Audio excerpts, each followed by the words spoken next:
Hola, les damos la bienvenida a este espacio de las Indabas Zonales referido a tendencias de infancias y juventudes.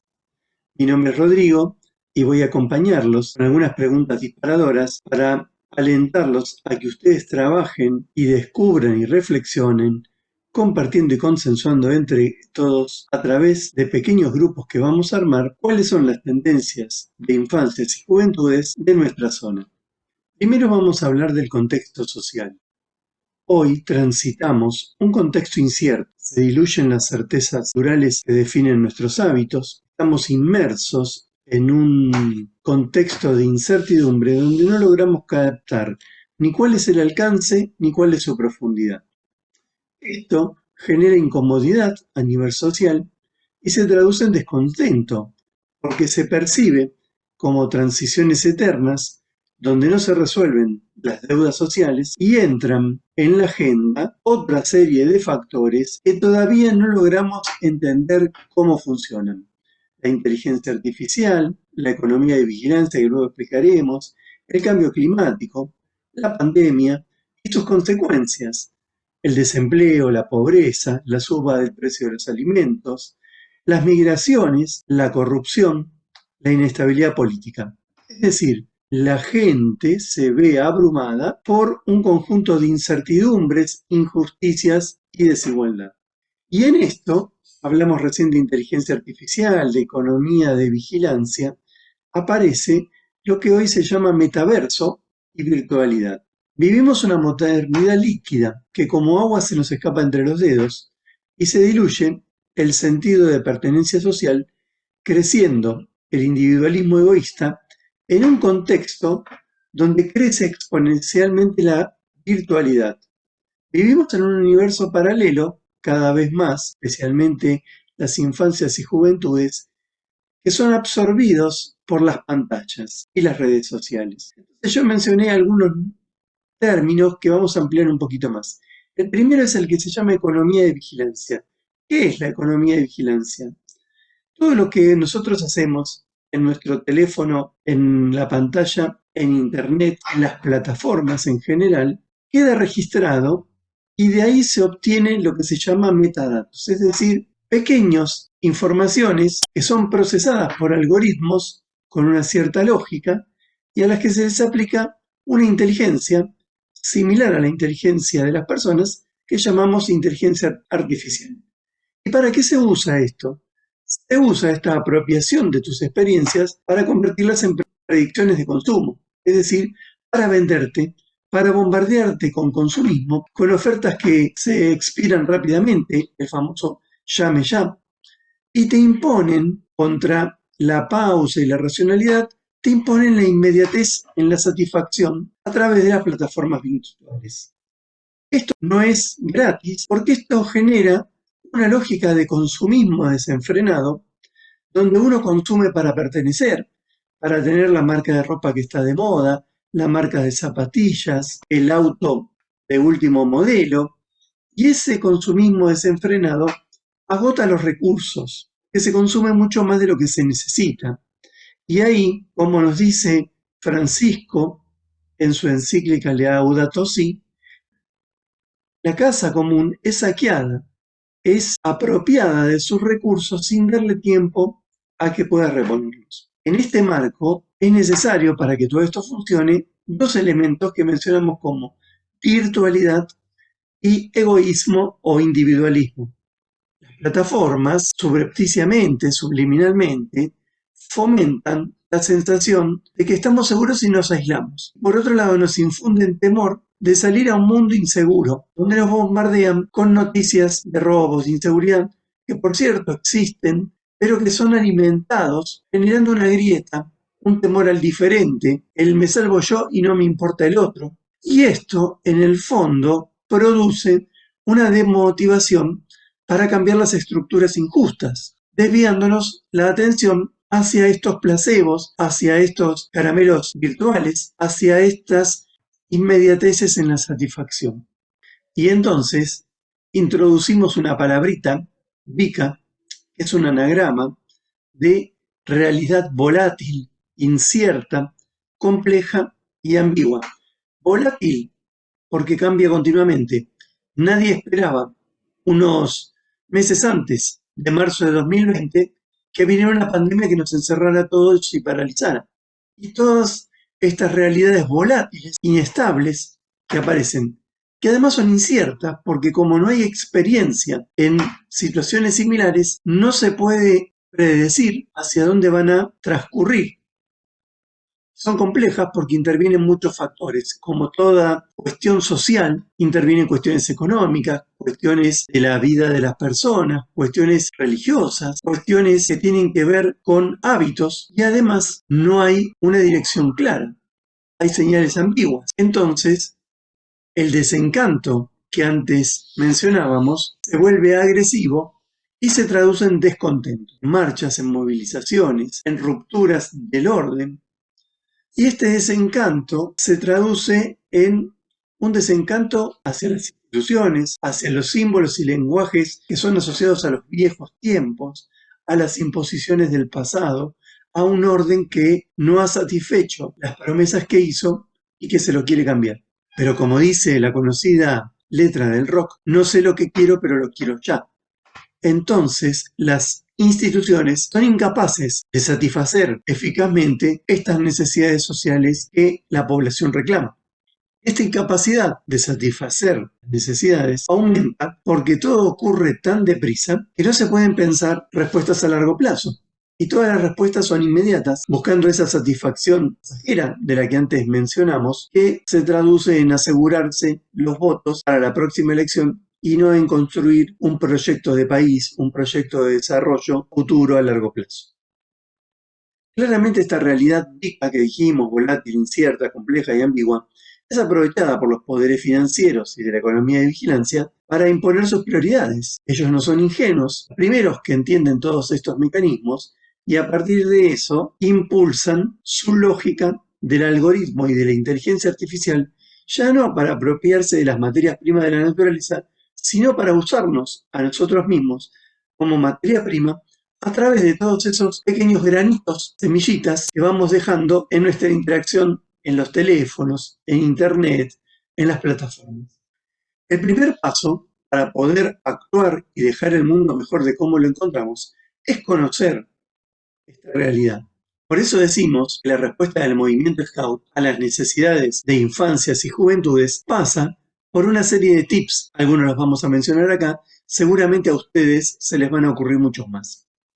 El primero que ponemos, pero no es por orden de prioridad, pero que todos son importantes, es llegar a las periferias. Si el movimiento Scout se encapsula, termina votando por inanición y no logra abrirse a aquellas juventudes que aún no han sido atendidas. Ampliar el alcance social para llegar a las periferias existenciales se apoya en brindar igualdad de trato y de oportunidades a todas las infancias y juventudes. Y eso lleva a pensar en cómo implementamos, en cómo distribuimos, en cómo llegamos con la propuesta del movimiento Scout a esos lugares. Tal vez replantearnos de que deba ser con un formato distinto al formato tradicional del grupo Scout con 4 o 5 ramas, como estamos acostumbrados en ciertos núcleos urbanos de población de clase media.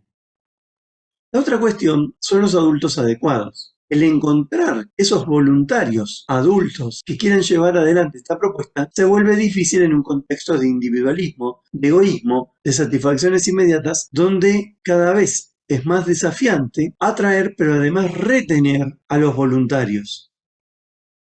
Pero el que sea difícil no nos tiene que llevar a captar a cualquiera, sino a quienes estén dispuestos a desarrollar los conocimientos, las habilidades y las actitudes que se necesitan para implementar adecuadamente el método Scout. Otros 2 tips que consideramos importantes para dar una respuesta es, por un lado, la relevancia. ¿Qué es lo que estamos haciendo hoy? ¿Qué es lo que le estamos ofreciendo como movimiento Scout a las infancias y juventudes para responder a sus necesidades y aspiraciones? La propuesta del movimiento Scout sigue siendo atractivo. ¿Seguimos reteniendo el interés durante un periodo de tiempo suficiente? Especialmente en la adolescencia, donde necesitamos retenerlos y brindarles herramientas para que ellos puedan avanzar en su desarrollo personal y desempeñarse de una manera adecuada frente a este bombardeo de la inmediatez, del consumismo, de la relatividad de valores. Déjame llevar a otro punto. Puede caer el movimiento Scout en la tentación de que para poder lograr llegar a esas poblaciones nos desviemos de nuestro método característico y hacer otras cosas que no son el método Scout.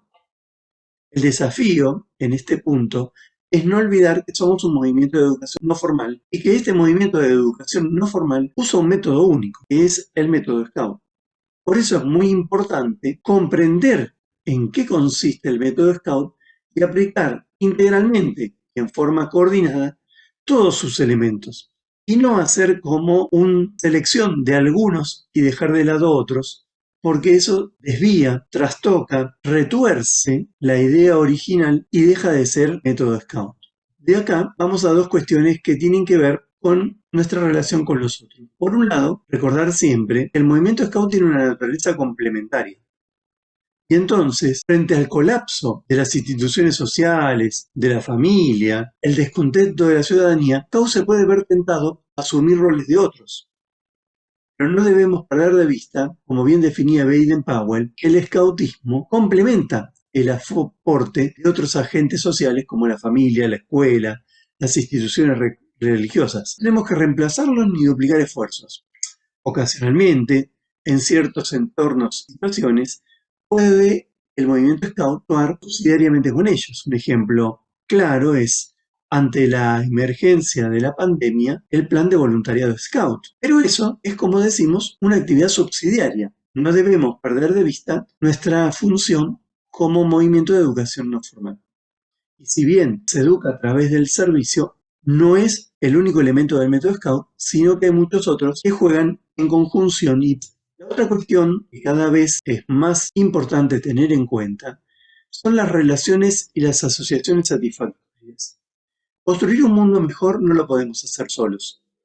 Necesitamos alianzas con otros. Pero ojo, que no es asociarse con cualquiera.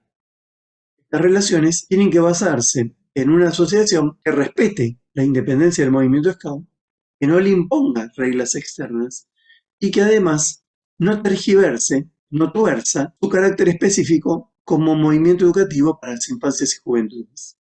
Y llegando ya al fin de nuestra respuesta, identificamos al menos dos tips más. Por un lado, la unidad de la diversidad, porque en este contexto de incertidumbre, de individualismo, se busca la seguridad o la certeza encerrándose, encapsulándose en los que son iguales y alejándose, creando grietas, brechas en lugar de puentes con los que son distintos. Entonces, ante estos fenómenos de aislamiento, de individualismo, incluso en algunos lugares de nacionalismos exacerbados, los scouts no deben perder el rumbo, deben esforzarse por fortalecer la unidad local, nacional, internacional, no perdiendo de vista su propósito, su misión. Educar a los jóvenes para desarrollar plenamente sus potencialidades, para que lleguen a ser personas de bien, en todos los aspectos, ciudadanos libres, comprometidos, solidarios, autónomos y responsables. Y acá entra el otro elemento, que es la integralidad. La propuesta pedagógica es holística, integradora, comprensiva de cada una de las áreas de la personalidad de las infancias y juventudes.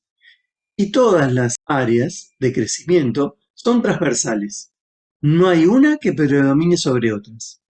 Ni la corporalidad, y solo nos dedicamos a hacer nudos, ni la espiritualidad, y nos las pasamos reflexionando y orando, sino que todas actúan en una transversalidad que las integra y las vuelve la riqueza principal del movimiento Scout.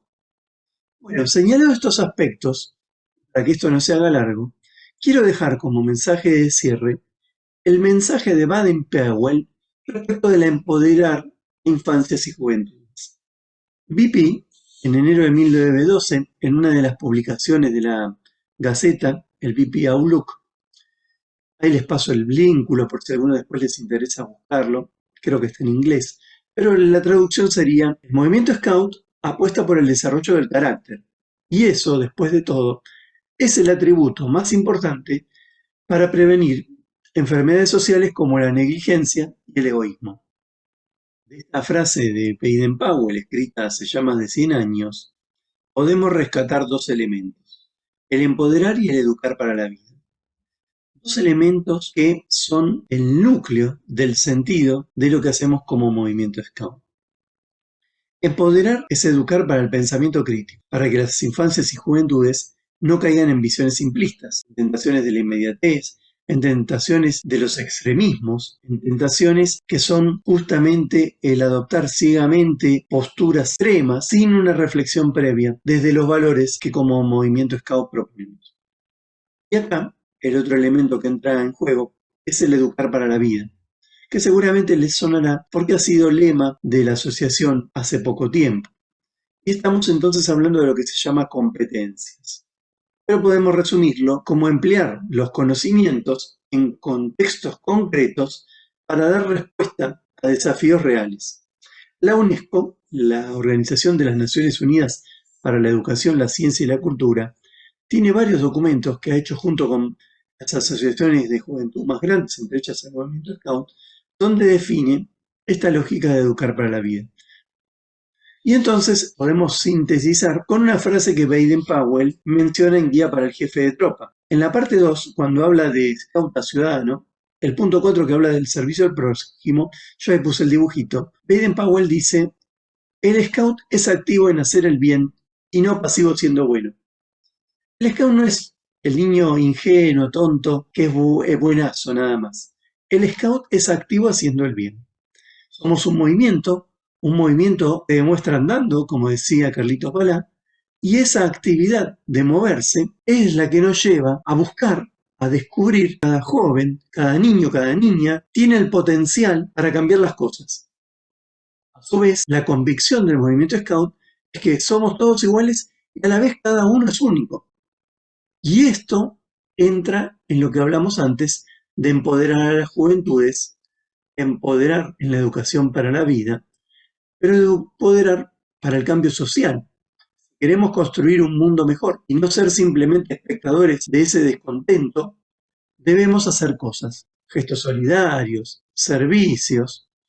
El movimiento tiene que actuar como una red que se conecta a través de nodos que lo que los une es el compromiso compartido con valores inclusivos de convivencia.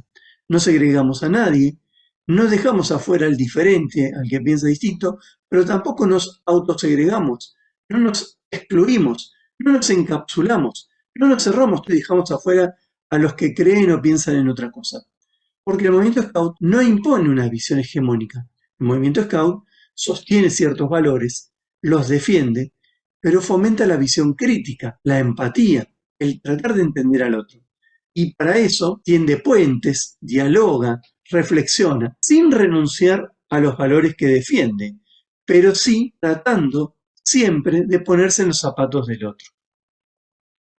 Y entonces, les pregunto a ustedes, y me gustaría ahora que se reúnan por equipos y lo piensen, ¿cuáles son las características y necesidades de las infancias y juventudes de nuestra zona? ¿Cómo nos relacionamos con los niños, niñas y jóvenes desde el movimiento Scout en nuestro entorno?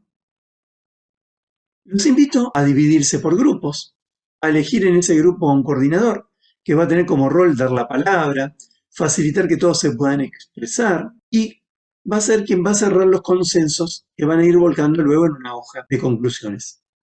¿Quién va a volcar esos consensos en una hoja? Un secretario que tienen que elegir para que tome nota de los acuerdos. Y les propongo también, si el grupo lo considera oportuno, que otro de sus integrantes sea elegido como vocero, para luego, cuando volvamos al plenario, lea las conclusiones ante todos y todas. Tienen 30 minutos para el trabajo en equipos, así que les deseo un buen trabajo y como siempre, al trabajo y siempre listo.